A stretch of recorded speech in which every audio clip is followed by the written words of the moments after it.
Paunawa, bagamat layunin ng bidyong ito na panatilihing makatotohanan, ang lahat ng impormasyon tungkol sa iba't ibang karakter at kapanipaniwala ang mga kaganapan batay sa mitolohiya, hindi dapat ituring doktrinang mitikal, alamat o kwento sa anumang paraan ang video na ito. Maraming salamat po.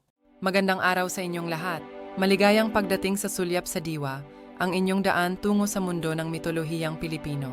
At masaya ko kayong sasamahan sa paglalakbay na ito habang sinusuri natin ang kasaysayan ng mga mito at alamat na bumubuo sa kultura ng Pilipinas. Maglalakbay tayo sa mga epikong kwento ng mga Diyos at Diyosa, masisilayan ng mga misteryosong nilalang na naglalakbay sa mga engkantadong kagubatan at alamin ang sinaunang karunungan na nakatanim sa mga mito. Samahan akong ukitin ang mga misteryo na nagtanghal sa imahinasyon ng mga Pilipino sa loob ng maraming siklo. Huwag kalimutang i-like, mag-comment, mag-subscribe, i-click ang notification bell at sumali sa aming komunidad. Sama-sama nating buhayin muli ang mitolohiyang Pilipino. Ang paksa natin ngayon ay tungkol sa labanan ni Apolaki, ang Diyos ng araw, at Mayari, ang Diyosa ng buwan. Sa panahon na ang langit at lupa ay magkasama pa, may dalawang makapangyarihang magkapatid sa mitolohiyang Pilipino, si Apolaki, ang Diyos ng digma at araw, at si Mayari, ang Diyosa ng buwan. Ang kanilang mga kapangyarihan mula sa kalangitan ay malawak, at ang kanilang alitan ay napakatanyag dahil pareho silang nagnanais ng maghari sa lupa. Nagtipo ng mga Diyos sa isang dakilang pagpupulong, nakikinita na nila ang nalalapit na sagupaan sa pagitan ni Apolaki at Mayari. Ang kapaligiran ay puno ng tensyon habang ang dalawang magkapatid ay nagtutuo sa kosmikong labanan. Ang kanilang mga matay umaapoy ng determinasyon. Ang kapalaran ng araw at gabi ay nakasalala. Si Apolaki na handang magbigay laya sa matinding lakas ng araw. At sa kabilang dako naman, si Mayari nakabalot sa pilak ng liwanag ng buwan, handang ihabol ang engkantadong gabi.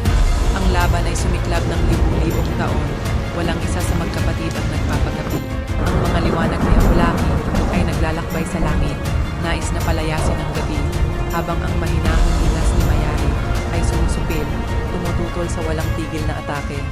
Ang lupa ay umuuga sa kanilang makalangitang alitan. Sa pag-unawa sa kawalan ng kabuluhan ng kanilang walang hangganang digmaan, nagkaroon ng seryosong tingin sa pagitan nila. Sa sandaling iyon, isang desisyon ay ginawa, isang kasunduan na magdadala ng kapanatagan sa kalangitan.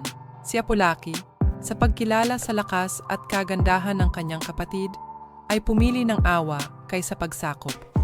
Gayunpaman, upang simbolisahin ang balanse sa pagitan ng araw at gabi, iniabot niya ang kanyang kamay kay Mayari. Sa isang kislap ng nakasisilaw na liwanag, si Apolaki ay nagdulot ng pag-alinlangan kay Mayari, isang walang hanggan na paalala ng halaga na kanilang binayaran para sa kapayapaan.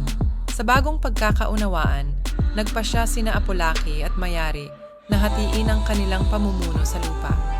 Si Apolaki ang hahari ng lubos sa araw, nagbibigay ng kanyang marangal na liwanag sa mundo, habang si Mayari ay mamumuno sa gabi, naglalabas ng liwanag na yumayakap sa dilim. Nakakita ang mga Diyos sa itaas at ang mga nilalang sa ibaba ng pagbuo ng isang masalimuot na sayaw sa pagitan ng liwanag at anino. Ang kasunduan ay nagdulot ng balanse na nagbibigay daan sa buhay na umusbong sa pabalang yakap ng araw at gabi. Dito na nagtatapos ang ating tampok na kwento na nagiiwan sa atin ng dalawang mahahalagang aral. Una, walang maidudulot na kabutihan ng pagiging ganid o sakim.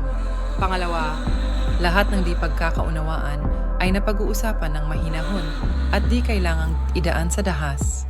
Maraming salamat po.